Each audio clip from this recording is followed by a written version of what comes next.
जय कैसे हैं आप लोग? देखिए, किसी ने मेरे से पूछा था कि आपके लिए आश्रम का सफर कैसा रहा, तो मैंने उनको बताया था कि जब मैंने इस बिजनेस में अपनी शुरुआत की थी तब भी मेरे लिए आश्रम का जो दौर था, जो सफर था, वो बड़ा मुश्किल था। और आज जब मैं इस बिजनेस का सफायर हूं तो भी मेरे लिए थोड़ा मुश्किल ही हो जाता है। सामने वाले ने ठीक तरीके से समझा नहीं कि आगे मैं करना क्या चाहता हूं, और मुझे उम्मीद ही नहीं, विश्वास है कि आपने से बहुत सारे लोगों ने नहीं समझा होगा कि मैं क्या करना चाहता हूं। दरअसल मैं ये कहना चाहता हूं कि देखिए, मैंने जब इस बिजनेस को शुरुआती दिनों से करना शुरू किया तब भी मेरे लिए बिजनेस करना आसान नहीं था, क्योंकि तब मैं बहुत ज्यादा जानता नहीं था इस बिजनेस के विषय में, किसी के सामने सही तरीके से इस बिजनेस को रख नहीं पाता था। आज जब सब चीजों को सीखा, मैंने समझा, जाना ये बिजनेस कैसे किया जाता है, तब मेरे लिए बिजनेस क्यों मुश्किल है, क्योंकि अमूमन मुझे आरसीएफ उन्हीं लोगों को समझाना पड़ता है जो सबसे ज्यादा थके, सबसे ज्यादा भूखे, सबसे ज्यादा परेशान हुए या घर जाने की जल्दबाजी में रहने वाले लोग होते हैं। ऐसे ही लोगों को मुझे आरसीएफ बताने का मौका मिलता है। जैसे कि मैं आप लोगों में से बहुत सारे चेहरे देख रहा हूँ कि सुबह से लेकर अभी तक बैठे बैठे वो थक चुके हैं, भूख भी परेशान कर रही है, और घर जाने की भी एक बहुत बड़ी चिंता दिखाई दे रही है आप लोगों के चेहरे पे। Am I right? ओके, तो ठीक है, एक काम करते हैं, पीछे कुछ दरवाजा खुला हुआ है, तो मेरी गुजारिश है मैनेजमेंट से कि इस दरवाजे को बंद कर दिया जाए, क्योंकि मैं अभी आपके बीच में हूँ और आगे मैं 5 बजे तक रहूंगा आपके साथ। तो क्या आप लोग तैयार हैं इसके लिए? देखिए, मेरे सामने मैं बोलने से तो सोचिएगा, क्योंकि मैं शाम 5 बजे की बात नहीं कर रहा हूँ, सुबह 5 बजे की बात कर रहा हूँ।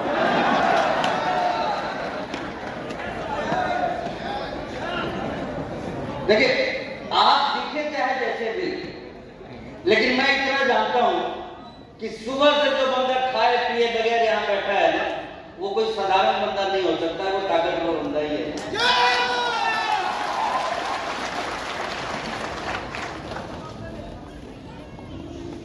बिजनेस और इसकी कामयाबी के दिन आप लोगों से बात करूं दोस्तों, तो छोटी सी बात, कई बार हम लोग कुछ चीजें दिखाना चाहते हैं, समझाना चाहते हैं, या ये डायरेक्टली बताना चाहते हैं, इसके हमें से बहुत सारे लोग मायने अलग अलग निकाल लिया करते हैं। और मेरा ये मानना है कि एक इंसान अपनी जिंदगी में सही तरीके से बातों का मायना निकालना सीख ले तो जिंदगी में वैसे ही कामयाब हो सकता है। अभी हमने देखा सुबह से लेकर अभी तक अचीवरों की एक लंबी लाइन है, हर किसी का सम्मान हो रहा था, बहुत सारे लोगों को आप पहचानते भी होंगे, बहुत सारे लोगों को नहीं भी पहचानते।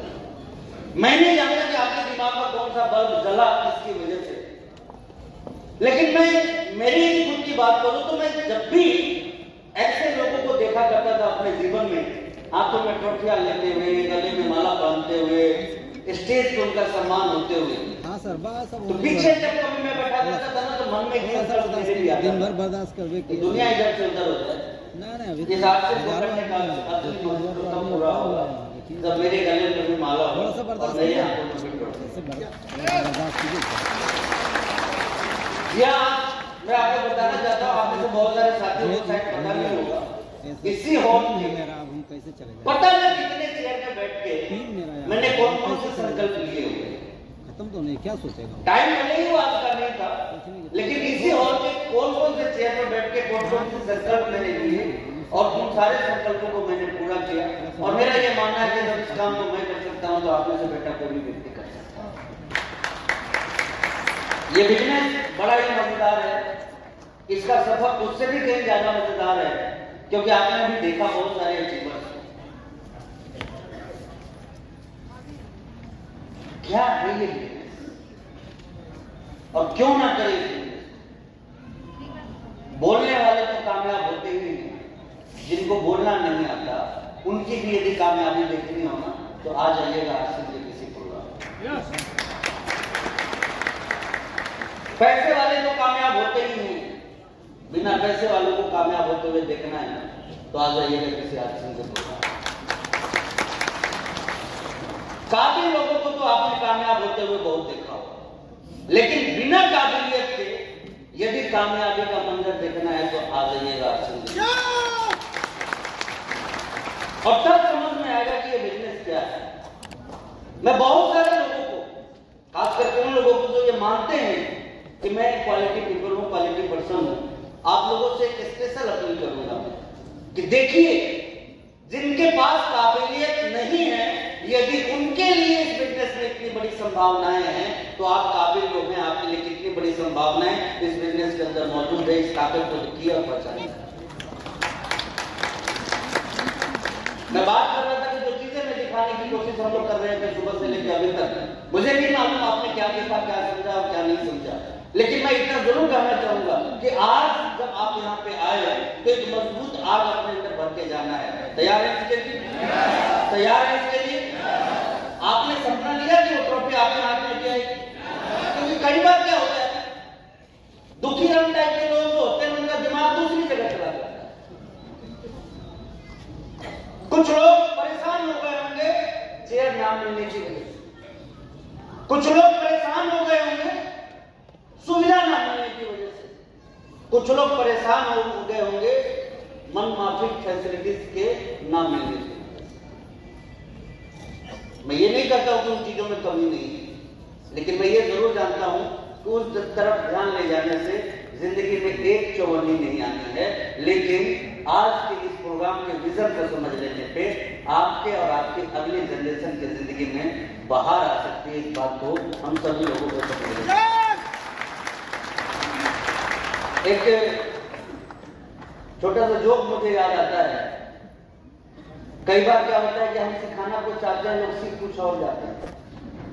एक बार की बात है, एक लड़का अपने घर के बाहर खेल रहा था, छोटा बच्चा था वो, तभी एक भिखारी उधर से होकर गुजर रहा था। अब भिखारी होकर उधर से गुजर रहा था, बच्चे पे नजर गई, उसने सोचा कि कुछ मांग लो। वो बच्चे के पास गया, उसने कहा खाने को कुछ दे दो बाबू। तो बच्चे ने कहा टमाटर खा लो। उसने फिर कहा कि नहीं खाने को कुछ दे दो मुझे। बच्चे ने फिर कहा टमाटर खा लो।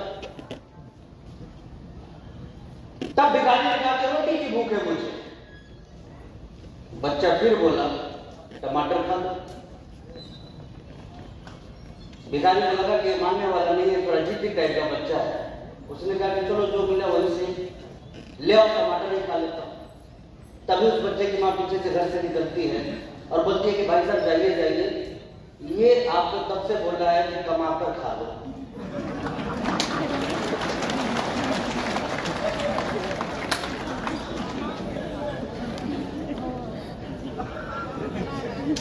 तो कई बार हम लोगों के साथ भी ऐसा होता है कि हम बोलते हैं कि कमाकर खा लो, लेकिन आपको लगता है कि टमाटर खा लो। मेरा ये मानना है दोस्तों कि बेरोजगारी किसी सरकार की देन नहीं है। बेरोजगारी हमारी और आपकी खुद की देन है। हम चाहेंगे तो हम बेरोजगार होंगे, हम चाहेंगे तो हम रोजगार वाले होंगे, हम चाहेंगे तो हम गरीब होंगे, और हम चाहेंगे तो दुनिया में अपनी बादशाहत को भी कायम कर सकते हैं। बस समझना है कि बिजनेस हमें करना क्यों, और इस बिजनेस को करने का सही कारण हमें ढूंढना है।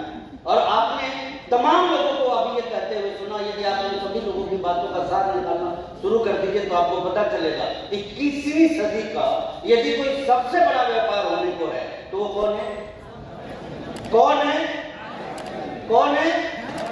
जी हाँ, चाहे आप डायरेक्ट सेलिंग बोलिए तो भी आप ठीक है, चाहे आपसे बोलिए तो भी ठीक है, क्योंकि डायरेक्ट सेलिंग की भी बात आती है। तो डायरेक्ट सेलिंग की असली परिभाषा यदि किसी कंपनी में आपको दिखाई देती है तो प्राउडली मैं इस बात को बोलता हूं कि वो कोई और नहीं, हमारी आरसी बिजनेस। ऐसा क्यों? क्योंकि आरसी बिजनेस में इस इंडस्ट्री के इतिहास ही नहीं, भूगोल को भी बदल के रख दिया। ये इंडस्ट्री सिर्फ जानी जाती थी लोगों को टोपी पहनाने के लिए और लोगों को बेवकूफ बनाने के लिए, लोगों से पैसे वसूली करने के लिए और लोगों से लूटपाट करने के लिए। लेकिन आज आरसी बिजनेस सिस्टम ने ये साबित कर दिया, जी हाँ साबित कर दिया कि डायरेक्ट सेलिंग इंडस्ट्री सिर्फ पैसे कमाने का प्लेटफॉर्म नहीं है, बल्कि दिमाग को, विचार को, संस्कार को, सेहत को, हर चीज को यदि ठीक करना है तो आप इस इंडस्ट्री के ऊपर फोकस कर सकते हैं। ये चीज हम लोगों ने देखा दोस्तों।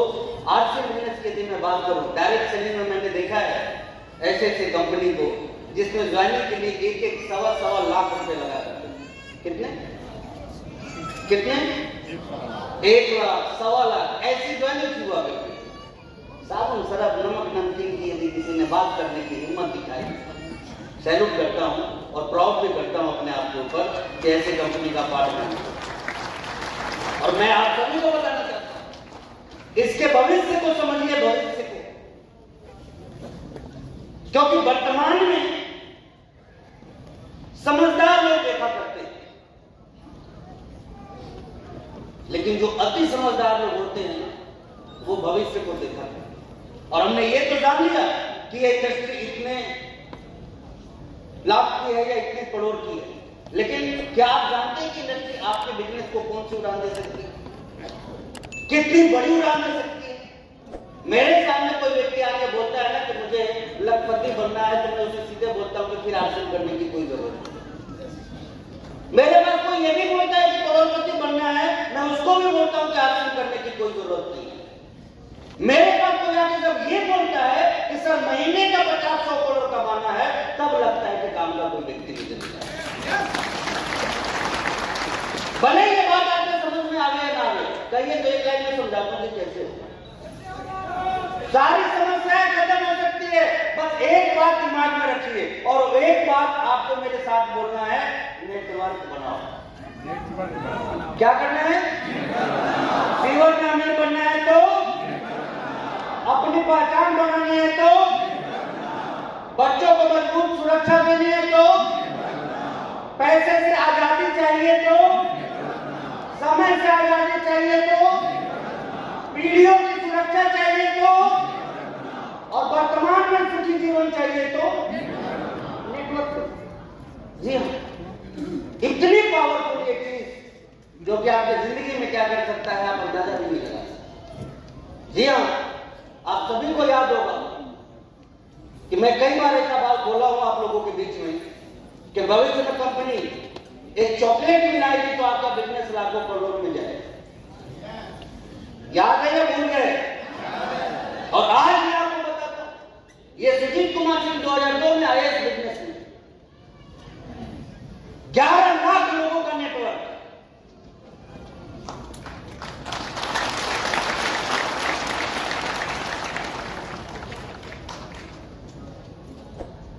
बता तो नहीं दीजिए, अभी बात मैंने शुरू ही नहीं किया, आप ताली बजाते। 11 लाख लोगों का नेटवर्क। सुमित जी हमारे बीच में बैठे हैं, वो भी थोड़ा सुन के खुश हो रहे होंगे। एक घर में 1 लाख का भी यदि पेंट अगले 5 साल में यूज हुआ, और 11 लाख तो छोड़िए, 5 लाख परिवार में भी ये पेंट गया ना, तो टर्नओवर मालूम कितना होगा? 50,000 करोड़। 50,000 करोड़। एक छींटा भी पड़ गया ना आपके ऊपर तो 4 गाड़ी इधर और 4 गाड़ी इधर खरीद लेंगे। This is the power of network. बनाना चाहिए नहीं बनाना? कौन नहीं बनाना? आज दुनिया में जिनको भी अमीर बनना है, सारे के सारे लोग नेटवर्क बनाना है। हमें किसी को अमीर बनाना होता है, हम नेटवर्क का सहयोग करते हैं। ये भ्रांति दिमाग में हमने बिठा रखी है कि हम नेटवर्क के पार्ट नहीं है। और मैं आपको बता देना चाहता हूं कि आज के डेट में दुनिया में एक बच्चा पैदा होता है तब से लेकर मरने तक किसी न किसी नेटवर्क कंपनी का वो कस्टमर ही बनता है। शायद आपको पता नहीं कि आप कौन से नेटवर्क में, आपके पॉकेट में मोबाइल होगा। मोबाइल फोन है आप लोगों के पास? मोबाइल में किसका नेटवर्क काम करता है? जियो का। वेरी गुड, आप भी जियो, खूब जियो। गलत फहमी को दिमाग से निकालिए कि आपके पॉकेट में जो मोबाइल है ना उसमें जियो का नेटवर्क काम करता है। सही बात तो ये है कि आप जियो के नेटवर्क में काम करते हैं। आप एयरटेल के नेटवर्क में काम करते हैं, आप वोडाफोन के नेटवर्क में काम करते हैं, आप पड़ोस के किराने वाले के नेटवर्क में काम करते हैं, आप पड़ोस के दवा वाले के नेटवर्क में काम करते हैं, आप पड़ोस के सब्जी वाले के नेटवर्क में काम करते हैं, आप पड़ोस के दूध वाले के नेटवर्क में काम करते हैं। लेकिन ताज्जुब की बात, जो इंसान कितने लोगों के नेटवर्क में काम करता है, उस इंसान के खुद के नेटवर्क में कोई काम करने वाला नहीं। और कामयाबी चाहिए तो एक बात बस दिमाग में बिठा लेना है मेरे भाई, और वो ये कि आज तक दुनिया के नेटवर्क में हम रहे हैं, लेकिन आज के बाद हमारे नेटवर्क में पूरी दुनिया है। तैयार है इसके लिए? तैयार है इसके लिए? तो जिंदगी हमेशा मौका नहीं देती। अपॉर्चुनिटी को समझना शुरू कीजिए, पहचानना शुरू कीजिए और समय पे पकड़ना शुरू कीजिए। आज अरविंद सर जैसे शख्सियत है, मैं बहुत कुछ सीखता हूँ लाइफ में। मैं कुछ गिने चुने लोगों को फॉलो करता हूँ, जिसमें कि वो भी है रिस्पेक्टेड अरविंद साकिब जी। मैं चाहूंगा कि एक बार जोरदार कर लें उनके लिए। क्या बताया नहीं, किस चीज के ऊपर बात करिए हम? भविष्य के ऊपर। किस चीज के ऊपर? किस चीज के ऊपर? और वो भविष्य किसका? हमारे पड़ोसी का है। पाकिस्तान अफगानिस्तान में है, बांग्लादेश है, श्रीलंका का। किसका भविष्य? किसका है? किसका है? काम करना चाहिए नहीं करना चाहिए? मैं आपको बता देना चाहता हूँ कि क्या करना चाहिए। आज आपको पता नहीं हो दुनिया कितनी तेजी से बदल रही है। इस पूरी दुनिया के हर प्रयोगशाला में सिर्फ एक ही प्रयोग चल रहा है, मालूम है क्या? आज के काम को खत्म करना, बंद करना। आज जो काम चल रहा है उसको बंद करने का प्रयोग चल रहा है हर प्रयोगशाला। कैसे नए काम को लाया जाए, कैसे नए टेक्नोलॉजी को लाया जाए, कैसे पुराने तौर तरीके को। और जब जब पुराने तौर तरीके खत्म होते हैं क्या होता है? थोड़ा तेज बोलिए। क्या होता है? बेरोजगारी आती है। मोबाइल फोन आया, कितने पोस्टर वाले बेरोजगार हो गए आपको पता नहीं। टेलीविजन आया, स्मार्टफोन आया, कितने सिनेमा हॉल वाले बेरोजगार हो गए आपको पता नहीं। हर एक टेक्नोलॉजी, एक कंप्यूटर आता है, लाखों करोड़ों लोगों को बेरोजगार बना देता है, आपको पता भी नहीं चलता। रेलवे से हम लोग रिलेट करने वाले लोग हैं, पिताजी दादाजी सब रेल में रहे। अभी रिसेंटली एक टेक्नोलॉजी आई और उस टेक्नोलॉजी से रेलवे के सारे गार्ड को हटाया जाएगा। अब किसी भी ट्रेन में गार्ड बोगी नहीं लगेगी। 70-72 हजार गार्ड को बाहर का रास्ता दिखाया जाएगा। मुद्दा ये नहीं है कि आज दिन के लिए कौन सी बेरोजगारी आ रही है, मुद्दा ये है कि आपके लाल पीले हरे के सामने कौन सी रोजगार होगा और क्या होगा, वो चीज समझने की चीज है। आज नहीं समझेंगे तो आपकी लाइफ भले ही इस दुविधा भरी स्थिति से बाहर निकल जाए, लेकिन आने वाली जनरेशन को वो भुगतना पड़ेगा जिसके विषय में शायद आप सोच भी नहीं सकते। और इसीलिए मैं बोलना चाहता हूँ कि अपने लिए ना सके, अपने नन्हे मुन्नों के लिए इस बिजनेस को जरूर करें।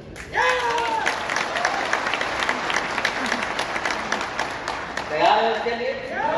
तो दोस्तों मैं आप सभी लोगों से कहना चाहूंगा, सपने देखिए, उन लोगों के साथ रहिए जो सपने देखने की हिम्मत आपको देते हैं, उन लोगों के संगत में रहिए जो आपके आत्मविश्वास को बढ़ाते हैं। और मेरा यह मानना है कि सिर्फ इतना यदि करते रहे तो डेफिनेटली आप अपने जीवन में बहुत आगे जा सकते हैं। आज मैं तहे दिल से आप तमाम साथियों का जो आर्ट्स बिजनेस के भविष्य के बड़े सितारे बनने वाले हैं, उनको मैं बहुत बहुत बधाई देना चाहता हूँ। साथ ही साथ special thanks Arvind Saqib sir को और सुमित जी को, जिन्होंने आज के इस निमंत्रण को स्वीकार किया और हमारे प्रोग्राम के लोगों ने गरिमा बढ़ाई। तो मैं अपनी बात को यहीं विराम देना चाहूंगा। जम के करिए, जम के करिए, जम के करिए, यही मेरा नारा है। और इसी के साथ मैं इस मीटिंग की समाप्ति की घोषणा करता हूँ। Thank you. जय आर।